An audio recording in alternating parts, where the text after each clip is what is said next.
चलिए, इसके बाद जो टॉपिक है उसका नाम है एरिया बाउंडेड बाय रीजन या एरिया बाउंडेड बाय कर्व। तो उससे पहले हम लोग सीखेंगे थोड़ा सा 11th का कोऑर्डिनेट ज्योमेट्री, और तब 11th का कोऑर्डिनेट ज्योमेट्री जब आप अच्छे से पढ़ लीजिएगा, खाली इक्वेशन जानना है, उसके पीछे का कारण नहीं जानना कि कैसे इक्वेशन प्रूफ हुआ, ठीक है, और तब आपको समझ में आएगा अच्छे से, क्योंकि इसमें सारा इक्वेशन यूज़ होगा। इक्वेशन देख के आपको पकड़ना होगा कि ये सर्कल का इक्वेशन है कि पाराबोला का है कि हाइपरबोला का है कि स्ट्रेट लाइन का है, किस चीज़ का इक्वेशन है, आपको देख के जो है फिर कर्व ड्रॉ करना है, और उसके बाद तब फिर एरिया निकालना है। फाइनली होगा एरिया निकालने वाला काम। तो आज और कल 2 दिन मान के चलिए, 2 से 3 दिन हम लोग पढ़ेंगे basic coordinate geometry of class 11th। Heading डालिए तो 11th और 10th भी कह सकते हैं, 10th से भी हल्का हल्का मिलेगा ये पहला टॉपिक।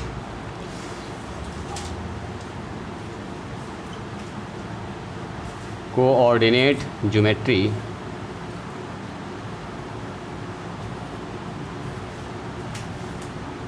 Of class 11th। और 12 के लिए समझो ये बेसिक है, बेसिक ही पढ़ेंगे 12 के लिए बेस।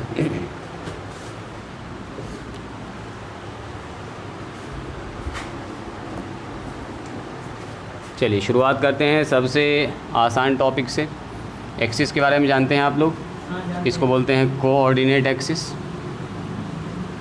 है ना। एक्स एक्सिस और वाई एक्सिस, 2 लाइन एक दूसरे पर होता है perpendicular, X dash O X, Y O Y dash. चलिए एक्सिस पर अगर 2 पॉइंट है, मान लीजिए एक पॉइंट है ए जिसका नाम है x1 y1, और दूसरा पॉइंट यहाँ पर है b इस प्लेन पर x2 और y2, और इसके बीच का अगर डिस्टेंस निकालेंगे तो इसको बोलते हैं डिस्टेंस फार्मूला। याद आया डिस्टेंस फार्मूला? तो सबसे पहला यहाँ पर हम लोग सीखेंगे डिस्टेंस फार्मूला, जिसका नाम होता है दूरी सूत्र, है ना। डिस्टेंस फार्मूला हिंदी लिखना कोई ज़रूरी नहीं है, जान रहे हैं आप लोग। तो डिस्टेंस फार्मूला अगर हम लोग ए बी के बीच का डिस्टेंस निकालेंगे, हाँ एकदम टू द पॉइंट लिखते जाएंगे, हम ज़्यादा प्रूफ करने वाले हैं नहीं। साथ भी लिख सकते हैं, आपकी मर्ज़ी। रूट के अंदर क्या लिखते हैं बोलिए? x2 माइनस x1 का होल स्क्वायर और प्लस y2 माइनस 1 का होल स्क्वायर। कोई आदमी अगर इसको ऐसे लिख दे तो उससे लड़ाई झगड़ा न करना है। x1 माइनस x2 का भी होल स्क्वायर हो सकता है और y1 माइनस y2 का भी होल स्क्वायर हो सकता है। क्योंकि जब स्क्वायर हो रहा है तो अंदर में निगेटिव पॉजिटिव कोई फ़र्क ना पड़ेगा, है ना। तो दोनों काम चल सकता है। आप रैंडम सा कोई भी खटाखट से यूज़ कर सकते हैं, ठीक है। आपको जो पहले घटाना हो, बाद में घटाना हो, आप कर सकते हैं। जो अच्छा लग रहा है वो आप कर सकते हैं। इसको बोलते हैं डिस्टेंस फार्मूला। इसी के साथ आ जाइए, दूसरा पढ़े थे हम लोग सेक्शन फार्मूला, इसको बोलते हैं विभाजन सूत्र, सेक्शन फार्मूला। ये भी पढ़े हुए हम लोग। क्या पढ़े हैं कि मान लीजिए 2 पॉइंट है, एक्सिस पर बात हो रही है ना। एक्सिस पर ही 2 पॉइंट है, x1 y1, और दूसरा पॉइंट क्या बोलिए? x2 और y2, और एक और पॉइंट है p जो इसको m रेशियो n में क्या करता है? डिवाइड करता है। यहाँ से यहाँ तक m है और यहाँ से यहाँ तक क्या है? n। चलो इसको ऐसा लिखते हैं, नीचे लिख देते हैं p है x y कोऑर्डिनेट उसका, और m n में रेशियो डिवाइड करता है। तो जो p का कोऑर्डिनेट होता है, जो p हमारे पास x y है, इसका कोऑर्डिनेट होता है क्या बताइए? x के जगह पर लिखाएगा m इंटू x2, है ना। m x2 और प्लस में n x1 divided by m plus n। याद आ रहा है? बस एकदम तेज़ी से हम लोग रिकॉल करते जाएंगे, इस पर ज़्यादा टाइम लगाएंगे। m इंटू y2 और n इंटू y1 और divided by m plus n। याद आ रहा है? चलिए इसका भी हम लोग अच्छा खासा यूज़ करेंगे। नंबर 3 में आइए। नंबर 3 में हम लोग पढ़े थे इसी का मिड पॉइंट का फार्मूला। मिड पॉइंट, अगर ये पॉइंट बिल्कुल बीचों बीच में आ जाए तो क्या होगा बोलो जी? मिड पॉइंट यानी बीचों बीच में आ जाएगा तो सर यहाँ पर हो जाएगा x1 plus x2 divided by 2, y1 plus y2 divided by 2। यहाँ पर हम लिख देते हैं मिड पॉइंट के लिए एक पॉइंट हमारे पास x1 y1 है। बस एक जगह आपके पास हो जाना चाहिए ताकि हम आपको दिखा पाएँ कि देखो यहाँ पर ये फार्मूला लग रहा है। P हमारे पास हो रहा है कोई पॉइंट है जो x और y है, और P इज़ मिड पॉइंट, ये है हमारे पास मिड पॉइंट एकदम बीच में। तो बीच में होगा तो P का जो कोऑर्डिनेट होगा x y, इसको हम लोग कोऑर्डिनेट ट्रिपल लाइन से दिखा सकते हैं, इक्विवेलेंट से, या बराबर भी दिखा सकते हो। P x के जगह पर कौन आ जाएगा? तो x के जगह पर आएगा x1 और प्लस x2 और डिवाइडेड बाई 2। एक होता है y1 और y2 डिवाइडेड बाई 2। यहाँ तक आप क्लास 10th में ही पढ़े थे। क्लास 10th में जो कोऑर्डिनेट ज्योमेट्री पढ़े हैं आप, क्लास 11 का पहला एक्सरसाइज में था वो सब, थोड़ा थोड़ा आपको याद आ रहा होगा। जो कुछ भी आपने क्लास 10th में पढ़ा था वो क्लास 11 के पहले एक्सरसाइज में आपको पढ़ाया गया था। यहाँ पर हर तरह का इक्वेशन, हर तरह का पॉइंट, सब कुछ आपको पता होना चाहिए। चलिए इसी के साथ हम लोग पढ़े थे यहाँ पर एक सेंट्रॉइड, याद है सेंट्रॉइड, बोलो जी। सेंट्रॉइड मतलब केंद्रक, केंद्रक। अगर कोई एक हमारे पास ट्रायंगल है और 3 पॉइंट इसमें है x1 y1 और ये कितना मान लो x2 और y2, हाँ x3 और y3, हाँ मेडियंस को मिलाने के बाद, मेडियन का मतलब माध्यिकाएं, माध्यिकाओं को मिलाने के बाद मान लो यहाँ पर E है, F है और यहाँ पर मान लो G है। माध्यिका जो मिलता है, माध्यिका कैसे मिलता है? किसी भी शीर्ष को उसके सामने वाले साइड के मिड पॉइंट से मिलाते हैं, मिड पॉइंट से, मध्य बिंदु से मिलाने के बाद जो लाइन खिंचाता है उसको बोलते हैं माध्यिकाएं, इसको बोलते हैं मीडियंस। तो मीडियंस का जो कटान बिंदु होता है उसी को बोलते हैं हम लोग G। और G का कोऑर्डिनेट क्या होता है? G मान लीजिए हमारे पास x y और अगर z है तो G का कोऑर्डिनेट होगा कितना? x1 plus x2 divided by कितना होगा? x1 x2 x3, जगह कम पड़ गया, इधर लिखते हैं g x y। अगर हम निकाल रहे हैं 2D में बात कर रहे हैं अभी हम लोग, x y 3D में बात नहीं कर रहे हैं। तो x1 plus x2 plus x3 divided by 3, y1 plus y2 plus y3 और डिवाइडेड बाई 3। बस यही हमारे पास सेंट्रॉइड का था। याद आ रहा है? नंबर 5 यहाँ पर हम लोग फिनिश करेंगे अपना 10th का टॉपिक और 11 का पहला एक्सरसाइज, इसका नाम है एरिया ऑफ ट्रायंगल। याद है ये area of triangle? Area of triangle हम लोग कोऑर्डिनेट ज्योमेट्री की बात कर रहे हैं। तो एरिया ऑफ अगर ट्रायंगल निकालना, यही मान लो वर्टेक्स है,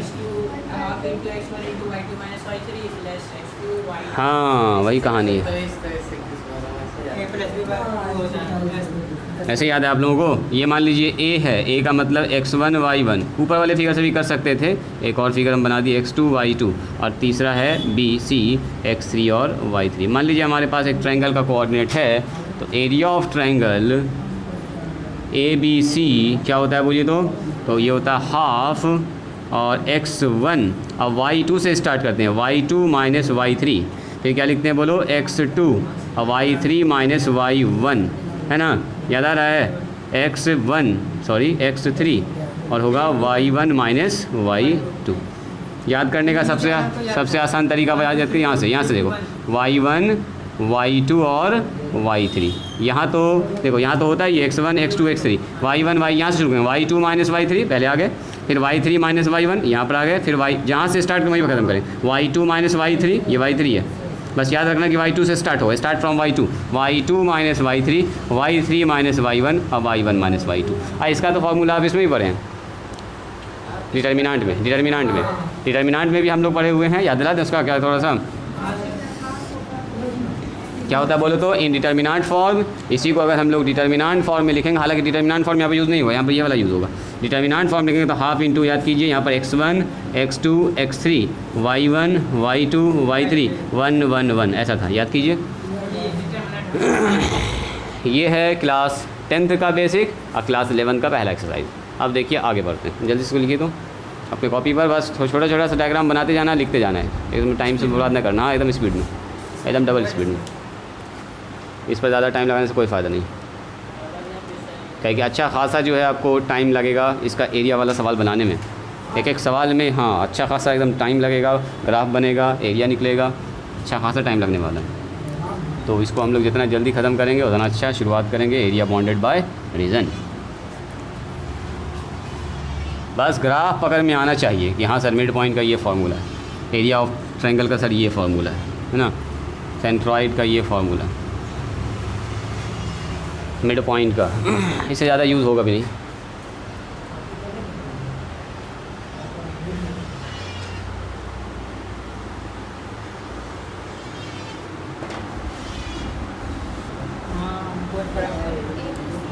कहाँ पर जी? यहाँ पर ABC ये है इस ट्रायंगल का एरिया, ये वाला ट्रायंगल देख रहे हैं इसी का ये एरिया। कहाँ पर बोलो? ABC, सही है ABC। अब से क्या यहाँ पर है y1 y2 y3 y1 y2 y3 और एंटी क्लॉकवाइज डायरेक्शन घूम जाना है, बस इतना से याद रखिएगा। हाँ बना सकते हो याद करने के लिए, याद करने के लिए आपको लग रहा है सही कि बनाना चाहिए बना लीजिए, आपको याद ही है पहले से छोड़ दीजिए।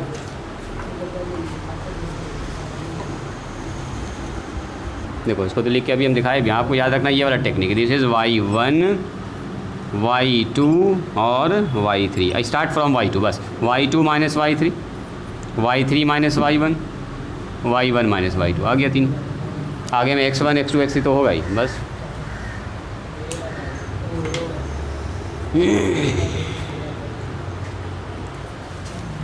हो गया हुआ जी। अतहर गप कर रहे हो बैठ के?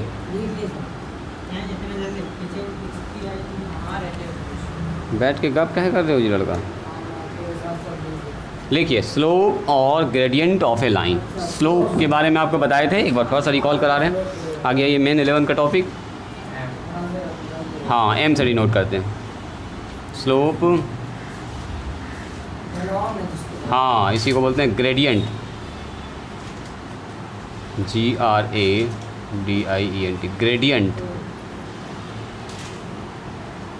Of a line. मेन इसको सीखना है, या स्लोप और ग्रेडियंट भी लिख सकते हैं। इसी को ढाल बोलते हैं, ढाल, प्रवणता, एक ही बात है, ढाल, ढाल या प्रवणता।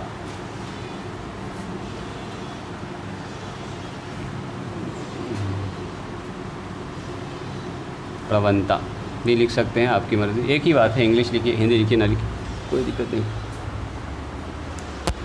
स्लोप आपको आना चाहिए कि स्लोप क्या होता है, स्लोप कैसे निकालते हैं, पॉजिटिव कब होता है, नेगेटिव कब होता है, कैसे कैसे घूम रहा है, चूँकि क्वेश्चन में यहाँ पर काम आएगा ये। क्या होता है बोले तो? तुम्हारा हो गया लिखा हुआ? टकनी। चलो लिखिए, if a line makes an angle, इसको थोड़ा सा हम डिटेल में करेंगे चूँकि ये एप्लीकेशन ऑफ डेरिवेटिव में भी आएगा। फिर से एक बार, if a line makes an angle theta with positive direction of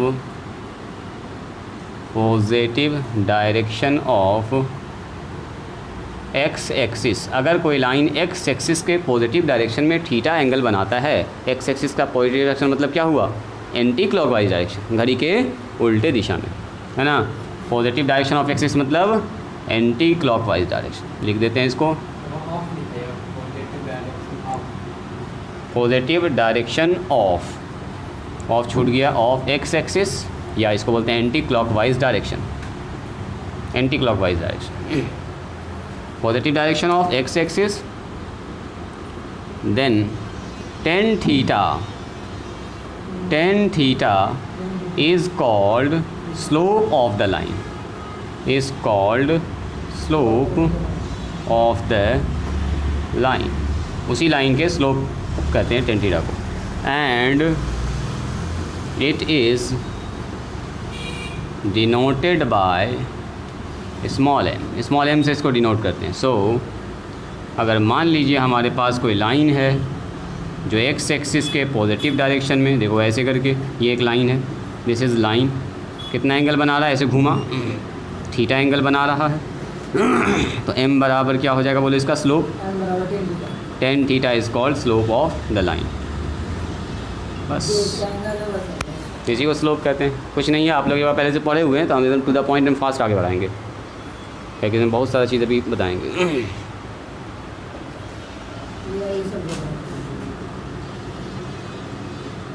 सबसे ज़्यादा इम्पॉर्टेंट फार्मूला है एप्लीकेशन ऑफ डेरिवेटिव, यानी डिफरेंशिएशन का जब एप्लीकेशन पढ़ेंगे वहाँ पर भी काम आएगा ये। अभी इसे इसको सीख लीजिए, दोबारा फिर से करेंगे ही रिकॉल, वहाँ पर बहुत ज़्यादा इस्तेमाल होगा इसका। असल में जो dy/dx आपने पढ़ा है ना, उसी को इसी से डिनोट करेंगे tan थीटा से, फिर बाद में इसको प्रूव भी करेंगे कैसे आया dy/dx tan थीटा। तो dy/dx बराबर वो tan phi लिखते हैं या tan थीटा, एक ही बात है। बात समझ में आई? एग्जाम्पल कहता है अगर कोई लाइन एक्स एक्सिस के पॉजिटिव डायरेक्शन में, if a line makes an angle theta with positive direction of x axis means anti clockwise direction. घड़ी चलती है ऐसे, देखो ये घड़ी है 12, 6, 3 और ये 9, ये घड़ी है, घड़ी चलती है ऐसे,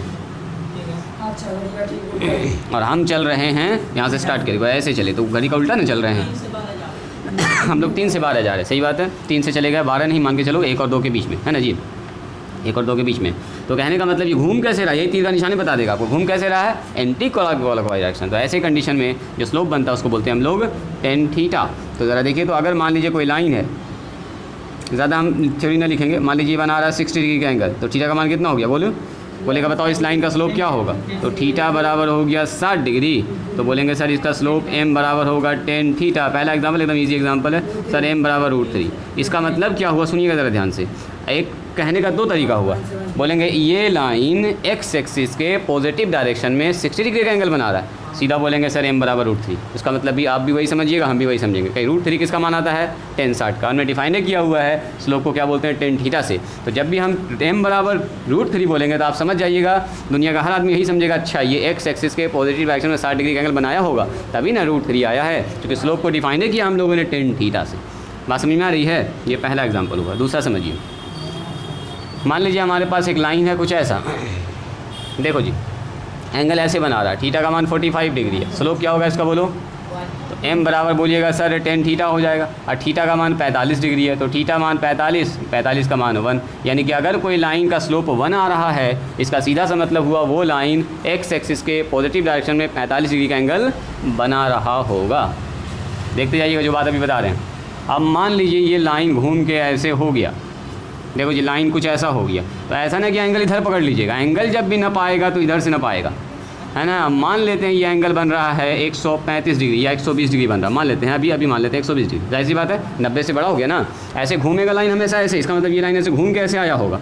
आप ऐसे इधर से ना नाप दीजिएगा, इधर से एकदम गड़बड़ हो जाएगा। एंटी क्लॉकवाइज डायरेक्शन हमेशा क्या होगा बोलो, एंटी क्लॉकवाइज डायरेक्शन, घूमेगा लाइन हमेशा ऐसे। तो थीटा का मान 120 डिग्री हो गया, m का मान कितना होगा बोलो तो जी टेन थीटा, यानी कि m का मान हो गया 120 डिग्री, यानी कि 10 लिखेंगे कितना 90 + 30।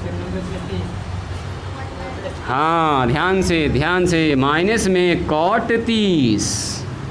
देखिए समय समय पर बदल रहा आपका आंसर। अब बोलो, अब होगा फाइनल जवाब, बोलो -1/√3 नहीं, cot 30 है ना कि tan 30। पहले देखिए आप हर बार में यहाँ से tan 30 का जब खर्च 1/√3 बोल दिया। ध्यान से काम, इसका मतलब क्या हुआ, इस लाइन का स्लोप क्या है √3 बट निगेटिव। मतलब एक चीज़ हमको ये समझ में आ रहा है कि सर स्लोप पॉजिटिव भी हो सकता है, स्लोप निगेटिव भी हो सकता है, स्लोप 1 भी हो सकता है। एक और कहानी है, अभी रुकिए, अभी उस पर लेके चलते हैं। अब मान लीजिए एक लाइन हमारे पास, हम सारा कंडीशन आपको दिखा रहे हैं पहले ताकि उस बात को बताएं आपको जो मेन हमारे पास यहाँ टॉपिक है। x है, 0 है, x डैश है, y है और ये y डैश। मान लो एक लाइन ऐसे है, तो बोलो तो थीटा का मान क्या है। If a line is parallel to x axis means it makes 0 degree angle with x axis. मतलब ये घूमता ऐसे उठता तब ना एंगल बनाता। This is parallel to x axis means theta का मान 0। Very good. तो थीटा का मान अगर 0 हो गया, मतलब कोई लाइन x एक्सिस के पैरेलल है या मान लो x एक्सिस पे पड़ गया कि x एक्सिस पे रखा गया, ऐसे घूमता तब ना एंगल बढ़ता। तो थीटा का मान 0 हो गया, तो m का मान कितना हो गया बोलिए tan थीटा, यानी कि tan 0। और tan 0 का मान क्या होता है बोलिए, यानी कि 0 होता है। कहने का मतलब ये हुआ कि स्लोप 0 भी हो सकता है, स्लोप निगेटिव भी हो सकता है, स्लोप पॉजिटिव भी हो सकता है, स्लोप एक और कंडीशन बना सकता है। यहाँ देखिएगा नंबर 5। Very good. अब मान लो ये लाइन एकदम खड़ा हो गया, जो कंडीशन बन सकता है वो सब हम लोग देखने जा रहे हैं। तो अगर मान लीजिए ऐसे खड़ा हो गया तो क्या हो गया बोलिए x डैश, यहाँ पर बना दिया 90 डिग्री, एग्जैक्ट 90 डिग्री, मतलब थीटा का मान हो गया 90। तो अगर ये वर्टिकल लाइन, इसको कहते हैं हम लोग वर्टिकल लाइन, या a line which is parallel to y axis, एक ऐसा लाइन जो y एक्सिस के पैरेलल हो, या खुद y एक्सिस भी एक लाइन ही है, खुद y एक्सिस का अगर स्लोप पूछा जाए तो tan 90 डिग्री, तो क्या बोलेंगे ये हो जाएगा अनडिफाइंड। यानी कि अगर किसी लाइन का स्लोप अनडिफाइंड आ रहा है तो आप बोलिएगा सर वो लाइन या तो y एक्सिस होगा या तो वो लाइन y एक्सिस के पैरेलल होगा। ये बात समझ में आई। तो ये हमारे पास हमको समझ में आ गया कि स्लोप 3 तरह का हो सकता है। स्लोप पॉजिटिव हो सकता है, स्लोप निगेटिव हो सकता है, स्लोप 0 हो सकता है, स्लोप अनडिफाइंड। 4 तरह का स्लोप बन सकता है। स्लोप कितने तरह का हो सकता है देखिए, 4 तरह का। तो वही हम लोग टाइप्स करेंगे स्लोप में। अब देखो तो एक तो मान लिया एक लाइन है और एक लाइन बना रहा है यहाँ पर एंगल 135 डिग्री, बोलो तो कितना होगा, थीटा का मान 135 डिग्री है, स्लोप कितना होगा। Very good. tan 135 डिग्री, तो बोलेंगे सर यहाँ हो जाएगा tan 90 + 45। Very good. यानी कि ये हो जाएगा cot 45 विथ निगेटिव साइन, है ना, अब -1 हो जाएगा। बहुत अच्छा, यानी कि अगर कोई लाइन का स्लोप -1 है तो बोलेंगे सर इसका मतलब ये हुआ कि वो लाइन एक्स एक्सिस के पॉजिटिव डायरेक्शन में 135 डिग्री का एंगल बना रहा होगा। लिखिए तो जल्दी से सारे पॉइंट को लिखिएगा जो हम लिख रहे हैं, तो 1 नंबर 2 नंबर बनाते जाना, लिखते जाना। लैंग्वेज हम ज़्यादा नहीं लिखा रहे इसमें, सिर्फ एकदम टू द पॉइंट काम कर रहे हैं ताकि मेन टॉपिक को हम लोग जल्दी से जल्दी पहुँच पाएँ। वरना इसी सबको 11 में पढ़ाते हैं, धीमे धीमे पढ़ाते, ऐसे ऐसे चल रहा है जी, ऐसे ऐसे बन रहा है जी, है ना। हाँ एग्जाम्पल लिखना है, एकदम काम का एग्जाम्पल। 1 नंबर फिगर बनाया, स्लोप निकाला। 2 नंबर फिगर बनाया, स्लोप लिख दिया। 3 नंबर फिगर बनाया, स्लोप लिख दिया। सब में लिखा हुआ उसमें। हाँ उधर चला गया 2 नंबर, सही बात है, ध्यान से। 1 नंबर यहाँ पर है, 2 नंबर इधर आ गया जी खट से उछल के, 3 नंबर इधर है, लिख देते हैं इसको। 4 नंबर यहाँ पर है, 5 यहाँ पर है। सब तरह का स्लोप आपको जानबूझ के दिखा दिए हैं। अब इसको रिलेट करने वाले हैं एंगल से। देखिएगा 5 के बाद 6 भी बताए हैं क्या, ये 6 लिख लो इसको, ये भी अपने काम का स्लोप है। ये जो -1 आता है ना, बहुत काम का स्लोप है ये। -1 देखने के साथ आपको खट से दिमाग में आना चाहिए 135 डिग्री एंगल 10 में।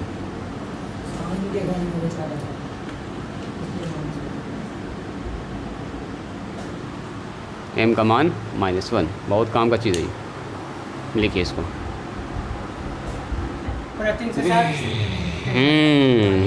नोट में आप लिख सकते हैं यहाँ पर स्लोप हमेशा होता है 0 से 0 या 0 से बड़ा और 180 से छोटा। आप बोलिएगा सर 180 से, हाँ थीटा का मान तो इसके बीच में होगा, तो स्लोप या तो पॉजिटिव होगा या निगेटिव होगा। स्लोप तो कुछ भी हो सकता है, +1 -1 √3 1/√3 निगेटिव पॉजिटिव कुछ भी हो सकता है। मेरा कहना है कि थीटा कहाँ से कहाँ तक जाएगा। तो आपके मन में ये आया कि सर थीटा का मान 270 क्यों नहीं हो सकता है, 182 डिग्री क्यों नहीं हो सकता है। हाँ क्यों नहीं हो सकता है, कोई बताइए। तो इसका जवाब हम बताए थे आपको, कोई बताएंगे। चलो देखो एक बार देख लीजिए, कोई बात नहीं, हम एक बार रिपीट करते हैं। यहाँ पर देखो, यहाँ पर हमारे पास ये है, मान लो एक लाइन, ठीक है। यहाँ देखिएगा, ये बनाया 1 डिग्री, ठीक है, 2 डिग्री 3 डिग्री 4 डिग्री 5 डिग्री बना दिया, 90 डिग्री अनडिफाइंड स्लोप। आगे बढ़ा, 90 से आगे बढ़ा निगेटिव स्लोप, बढ़ते हो गया 180। तो 180 पर देखो तो वो लाइन 0 के बराबर हो गया क्या। जो पहले ये लाइन था बस घूम के ऐसे आ गया। स्लोप का मतलब क्या हुआ, लाइन कितना डिग्री का एंगल बना रहा।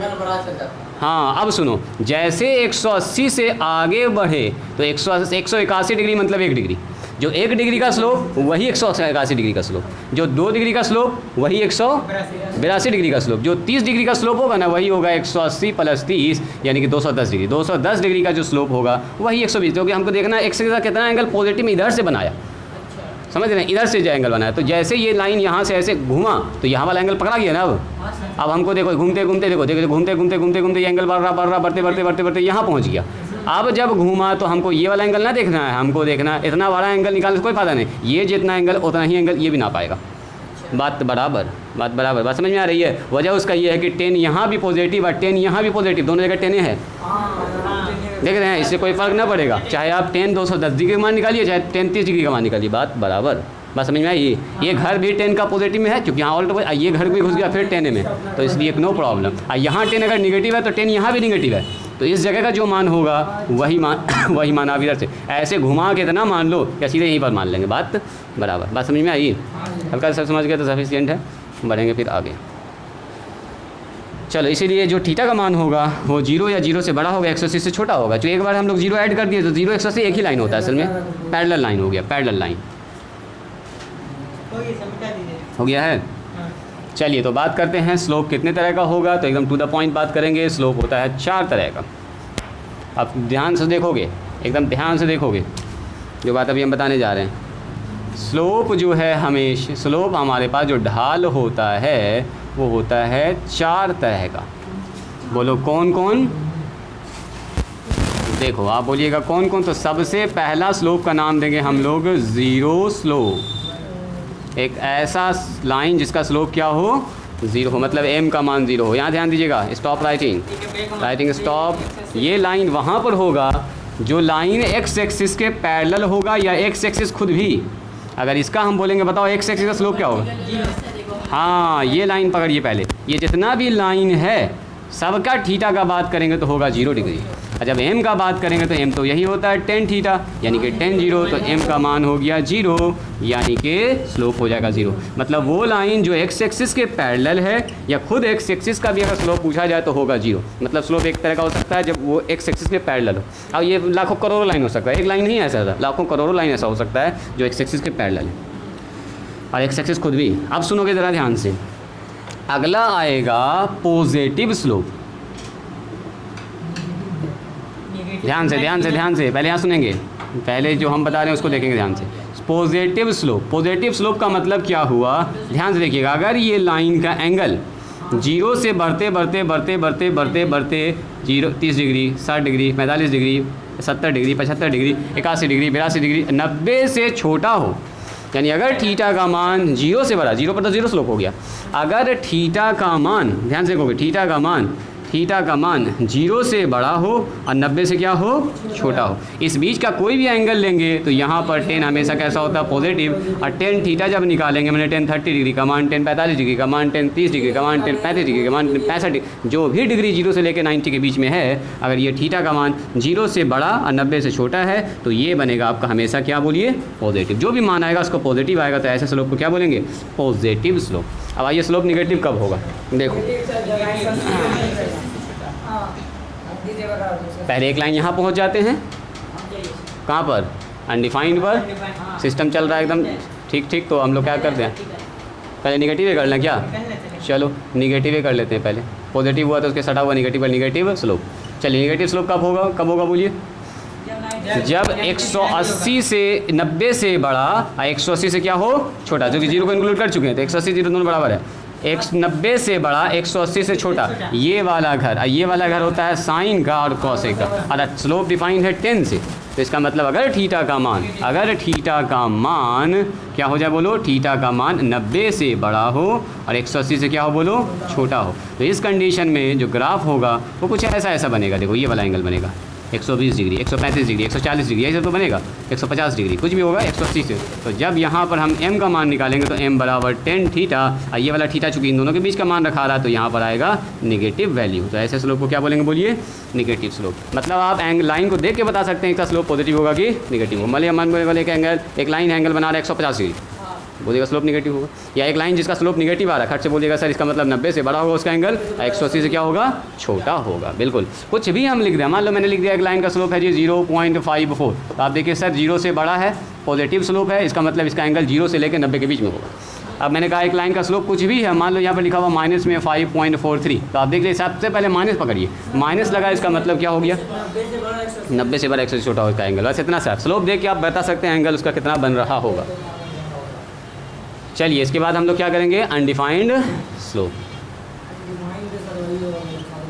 हाँ बिल्कुल लगभग हम उसको तैयार कर दिए आपको एग्जांपल बता के। अनडिफाइंड स्लोप लगभग आप सब स्लोप के लिए तैयार हैं समझने के लिए, एग्जांपल ही में हम आपको लगभग सारा कंसेप्ट बता दिए थे। अनडिफाइंड स्लोप में क्या करेंगे बोलो जी पीयूष, अनडिफाइंड स्लोप में क्या करेंगे, मतलब एक लाइन जो वाई एक्सिस के पैरेलल हो या एक्स एक्सिस पर क्या हो, परपेंडिकुलर, मतलब थीटा का मान कितना हो रहा हो बोलो, 90 degree. A line which is parallel to Y axis और परपेंडिकुलर टू एक्स एक्सिस, एक ऐसा लाइन जो वाई एक्सिस पर तो के पैरेलल है और एक्स एक्सिस के क्या बोलिए, परपेंडिकुलर है, उसको बोलेंगे हम लोग अनडिफाइंड। इस लाइन का अगर स्लोप पूछेंगे तो हो जाएगा अनडिफाइंड स्लोप, क्योंकि थीटा का मान एग्जैक्ट 90 डिग्री हो रहा है, एग्जैक्ट 90 डिग्री होता है, m बराबर कितना हो गया बोलिए, tan थीटा, और tan 90, और tan 90 का मान कितना होता है बोलिए, अनडिफाइंड, है ना, अनडिफाइंड, m का मान हो गया अनडिफाइंड। तो जब कभी भी स्लोप अनडिफाइंड होगा इसका मतलब वो लाइन क्या होगा बोलिए, पैरेलल टू वाई एक्सिस के पैरेलल होगा। जल्दी से लिखा जाए, जल्दी एकदम।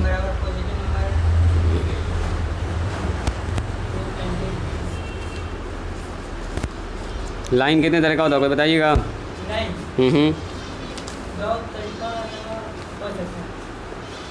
बोलो जी कोई बताइए तो लाइन कितने तरह का होता है, कोई भी आदमी।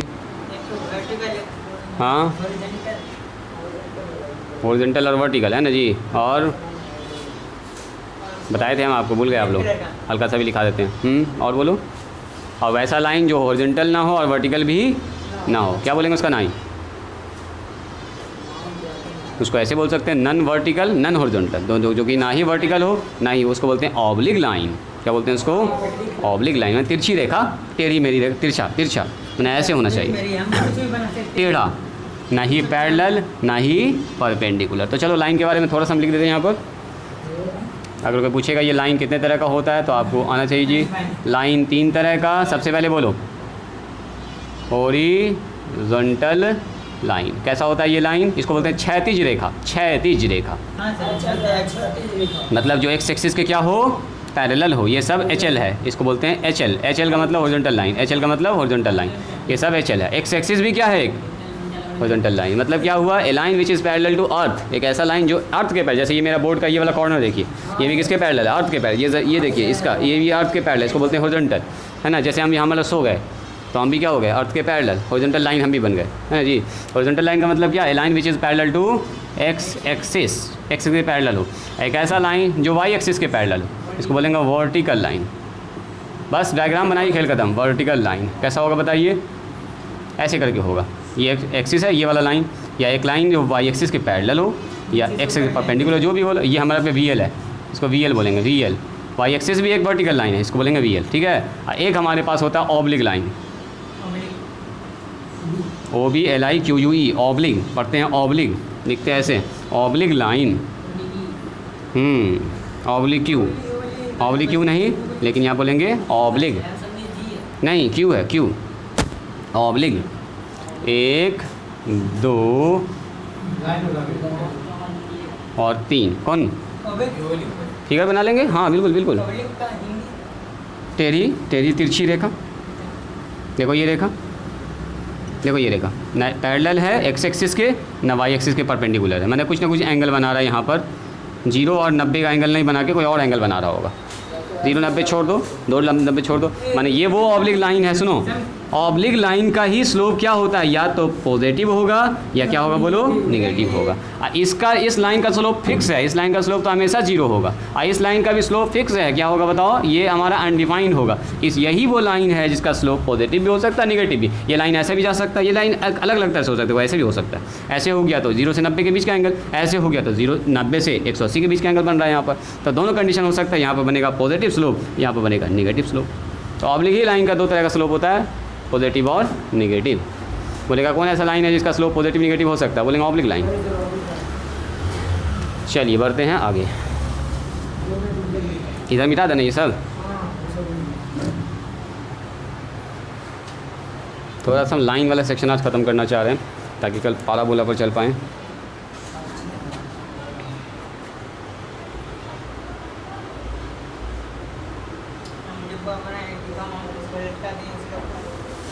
बना दिए?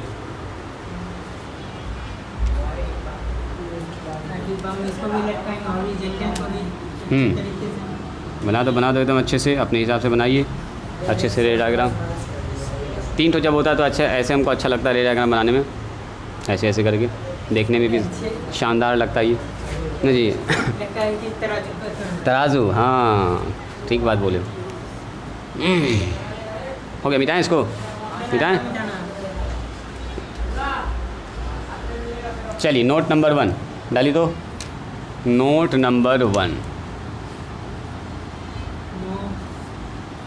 स्टार मार्क करके 1 2 3 लिखते जाएगा। 3 ठो अभी नोट लिखाएंगे आपको, ये आपको पहले से ही पता होगा, प्रूफ के चक्कर में ना पड़ेंगे। प्रूफ बच्चा वाला प्रूफ है, बोलिएगा तो साथ साथ बताते जाएंगे, 1 मिनट लगेगा, फिर भी आप मेरे ख्याल से समझ ही जाइएगा कि हाँ सर ऐसा पढ़े हुए हम लोग। देखो, अगर मान लीजिए 2 लाइन पैरेलल है, इफ़ 2 लाइन्स आर पैरेलल, अगर मान लीजिए 2 लाइन पैरेलल है तो लाइन पैरेलल तभी होता है जब दोनों का एंगल आपस में क्या होता है बोलो? बराबर। देखो तो एक लाइन ऐसे जा रहा है, दूसरा भी लाइन ऐसे जा रहा है, तो इसका मतलब जो एंगल पैरेलल लाइन है, ये मान लो L1 है, ये क्या है L2, हम कह रहे हैं L1 is parallel to L2। इसका मतलब जो एंगल ये बनाया होगा वही एंगल ये भी बनाया होगा एक्स एक्सिस के साथ ना होगा।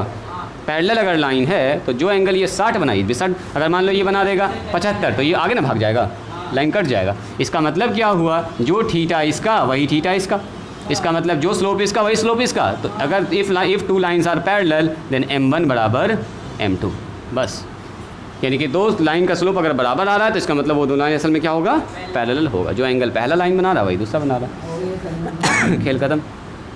करें इसका प्रूफ, क्या प्रूफ कहते हैं, बच्चा वाला काम है। मान लो इसको θ1 इसको θ2, पैरेलल लाइन तो θ1 θ2 के बराबर, दोनों जगह tan θ ले लो, m1 बराबर m2 हो गया, खेल खत्म। चलिए दूसरा आइए, नंबर टू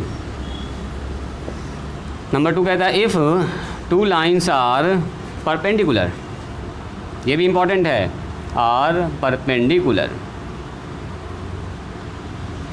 ये एक ही बार हम आपको पढ़ा दे रहे हैं ताकि दोबारा वहाँ पर ना पढ़ाना पड़े। एक बार फिर से इसको हम लोग पढ़ेंगे कहाँ पर, एप्लीकेशन ऑफ डेरिवेटिव में। देखो एक लाइन ऐसे है और दूसरा लाइन इस पर कैसा है 90 डिग्री, यहाँ पर लाइन है दोनों, ये सुनो L1 और ये क्या है, यहाँ पर बना रहा है एग्जैक्ट 90 डिग्री, नीचे भी तो बन रहा है, चारों तरफ बन रहा है।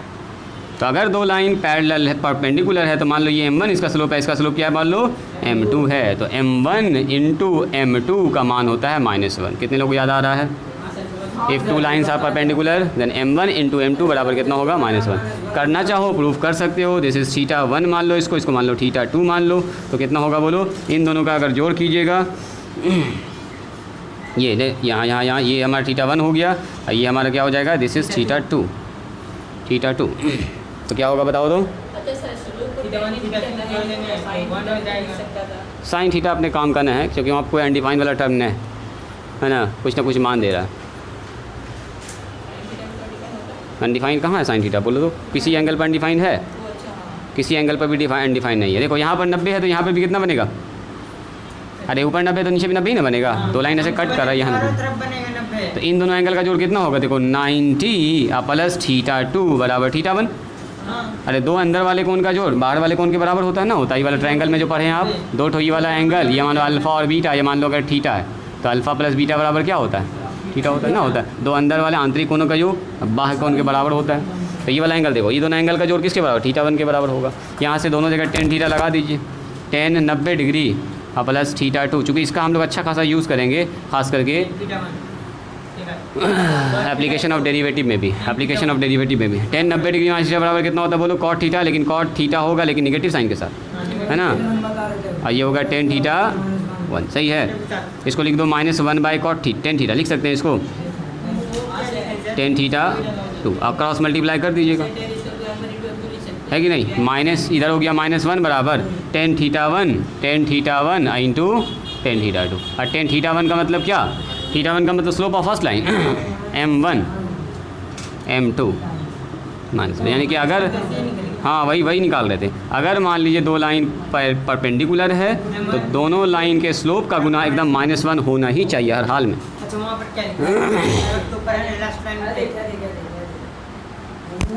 यहाँ पैरेलल PARALLEL पैरेलल हो गया। नंबर 3 में आइए, ये था दूसरा पॉइंट, तीसरा पॉइंट में आइए, angle between two non vertical non parallel line, मतलब एक ऐसा लाइन जो ही ना ही वर्टिकल हो ना ही पैरेलल, दो लाइन होना चाहिए, हाँ दोनों लाइन पैरेलल ना है, दोनों लाइन वर्टिकल भी नहीं है। मतलब मान लो कुछ ऐसा कंडीशन बन रहा है, बोल रहा बताओ इन दोनों के बीच का एंगल कितना होगा, कुछ ना कुछ एंगल बन रहा होगा ना, 90 डिग्री नहीं बन रहा, 90 डिग्री तो तब बनेगा तो ये कंडीशन बनेगा। कह रहा कोई और एंगल बन रहा है, मान लो अगर दोनों लाइन का स्लोप पता है तो क्या दोनों लाइन के बीच का एंगल निकाल सकते हैं। ये हमारे पास θ1 है, ये हमारे पास मान लीजिए θ2 है, ये एंगल मान लीजिए बन रहा है कितना अल्फ़ा। अरे मान लो यहाँ पर एंगल जो बनेगा वो अल्फ़ा होगा, यहाँ पर एंगल अल्फ़ा होगा, इधर वाला कितना होगा 180 माइनस अल्फ़ा हो जाएगा। एक तो एक्यूट एंगल हम लोग निकालते हैं नॉर्मली, तो एक्यूट एंगल tan अल्फ़ा बराबर होता है, याद करो tan अल्फ़ा बराबर, यहाँ पर फॉर्मूला लगता है tan थीटा वाला, tan अल्फ़ा बराबर कितना होता है m2 minus m1 divided by 1 plus m1 into m2।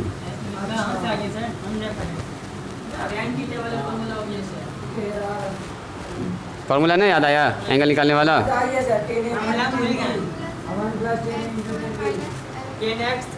तो तुम बताओ क्या θ2 प्लस अल्फ़ा बराबर θ1 लिखेंगे, पीयूष बताओ पहले।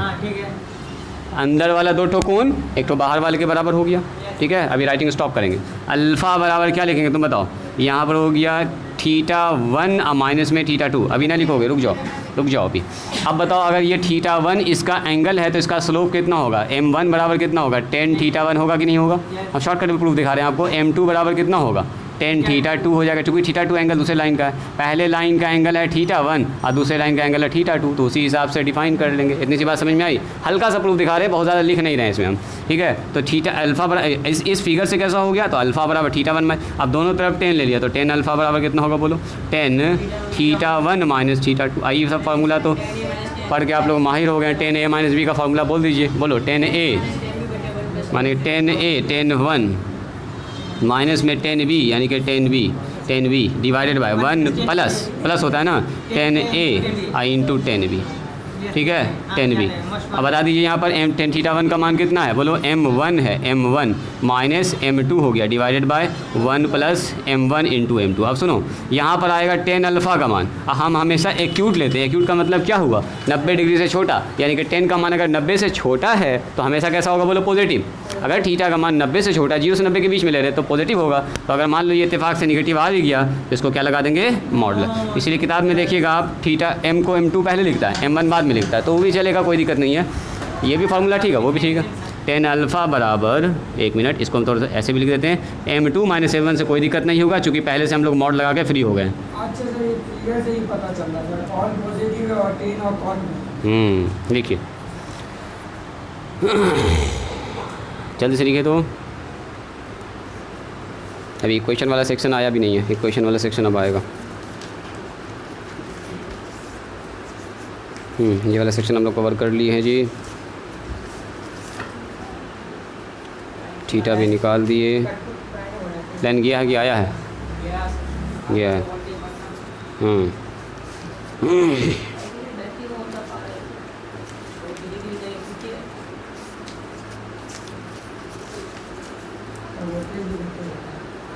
चलो इक्वेशन ऑफ स्ट्रेट लाइन कल बताएंगे, अभी बेसिक इक्वेशन बता देते हैं। अलग अलग फॉर्म जो स्ट्रेट लाइन का कल से स्टार्ट करेंगे। स्लोप मैंने बता ही दिया आपको, लगभग अब आप तैयार हैं इक्वेशन समझने के लिए। 6 फॉर्म होता है जी स्ट्रेट लाइन का, कल 6 फॉर्म डिस्कस करेंगे और पैराबोला भी डिस्कस करेंगे साथ साथ। 2 सेक्शन कल कवर करेंगे, एक तो अभी कर लेते हैं। और पहला हो गया जी पीयूष, चलिए हेडिंग डालिए तो। हाँ नॉन वर्टिकल ना ही पैरेलल हो, मतलब दोनों लाइन पैरेलल भी नहीं, दोनों लाइन वर्टिकल भी नहीं है, दोनों एक दूसरे पर 90 डिग्री का एंगल भी नहीं बना रहा। 90 डिग्री बनाएगा तो फिर तो फिक्सन हो गया एंगल, 90 डिग्री से कुछ ना कुछ कम होना चाहिए, 60 डिग्री 70 डिग्री। 2 लाइन कट कर रहा होगा तो आराम से निकाल सकते। उसके लिए क्या चाहिए, दोनों लाइन का स्लोप अगर आपको पता है तो, 2 लाइन का स्लोप पता है तो उन दोनों के बीच का आप एंगल बता सकते हैं कितना डिग्री बन रहा होगा।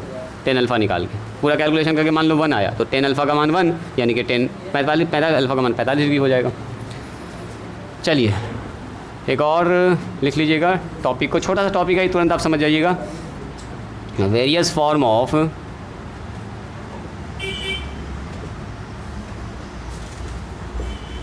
स्ट्रेट लाइन,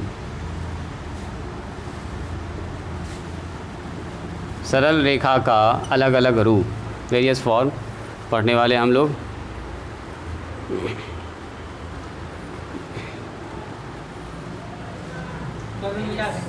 इधर मिटा दें ये वाला।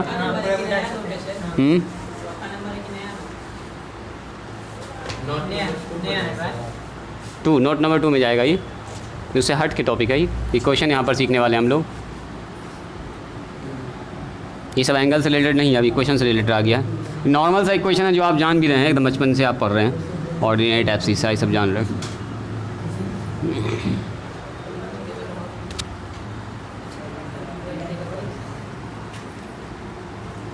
चलिए एक तो हम यहाँ पर ज़रा सा एक्सिस बना देते हैं ताकि इसी पर सारा को फटाफट हम प्लॉट कर देंगे। बोलो क्या बोल रहे हो, angle between 2 non vertical non parallel line.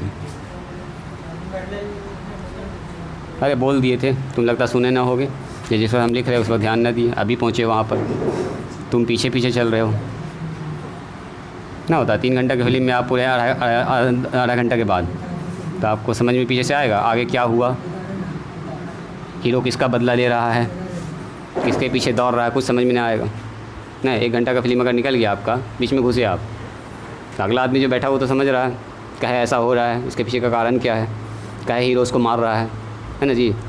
और दूसरा आदमी आया तो वो समझ नहीं पा रहा है क्या क्या हो रहा है, खाली देख रहा है उठा पटक धूमधाम, है ना जी। तो वही है, आप थोड़ा सा पीछे से पहुँचे। अभी उठा पटक चल रहा है। अब यहाँ ध्यान दीजिए। एक मिनट देखो, अगर हम एक तो बात आपसे पूछें, बताओ तो इक्वेशन ऑफ एक्स एक्सिस क्या होगा, एक्स अक्ष का समीकरण। तो दो बात होता है, एक होता है ऑर्डिनेट, एक होता है एब्सिसा।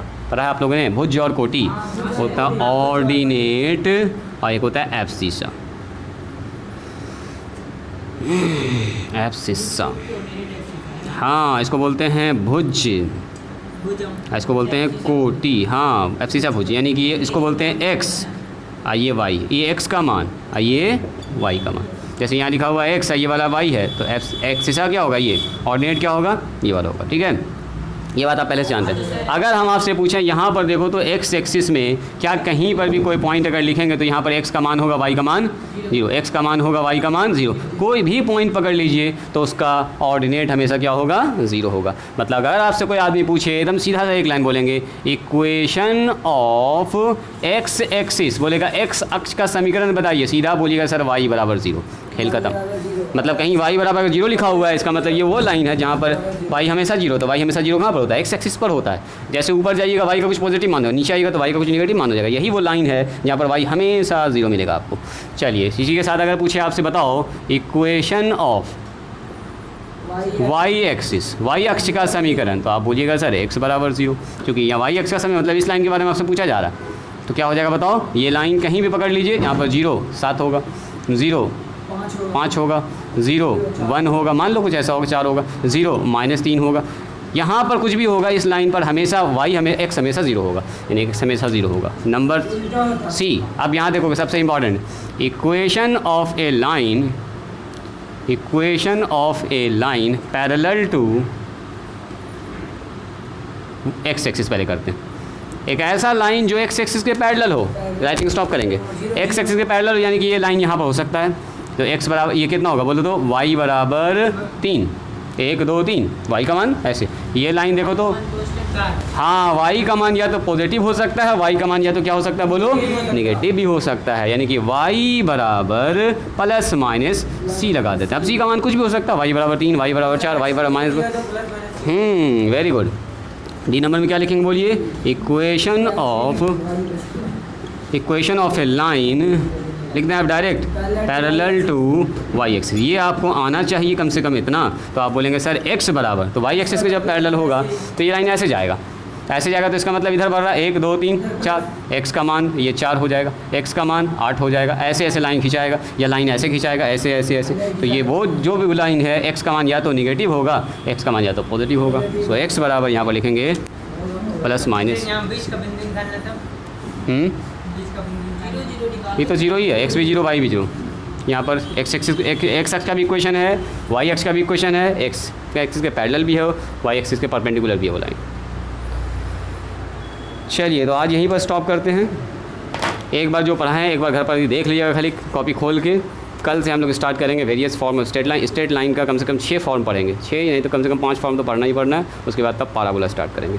सबसे कल के लिए थोड़ा सा इंटरेस्ट जगा देते हैं, ज़रा सा देखिए तो ये वाला जो फॉर्म होता है ax + by प्लस सी, जो आप क्लास 10 से पढ़ के आएँ, क्या ये रैखिक समीकरण होता है? स्ट्रेट लाइन जैसे लिखा हुआ है 2x + 3y + 5 = 0। इसका जब ग्राफ खींचिएगा तो क्या एक सीधा लाइन नहीं आएगा? तो ऐसा, ये तो एक फॉर्म आपने पढ़ा ना, ऐसा ऐसा 6 फॉर्म होता है। सी का मतलब कुछ मान, जैसे x बराबर 5, x बराबर -3, x बराबर 4, जितना x बराबर c लिखा है कांस्टेंट मतलब 5 4 3 2, वो सब हमें हाँ तो ऐसा ऐसा कम से कम 6 फॉर्म पढ़ेंगे। मज़ा आता है ना? तो कल और मज़ा आएगा, नए नए फॉर्म सीखेंगे, बिना टेबल निकाले हुए आप ग्राफ खींचिएगा। कल ऐसा ऐसा तरीका आपको बताएंगे, एक बार बताए भी थे एक बार। तो चलिए आज यहीं पर स्टॉप करते हैं, मिलते हैं हम लोग कल। एकदम लेके आइएगा, कोई दिक्कत नहीं है।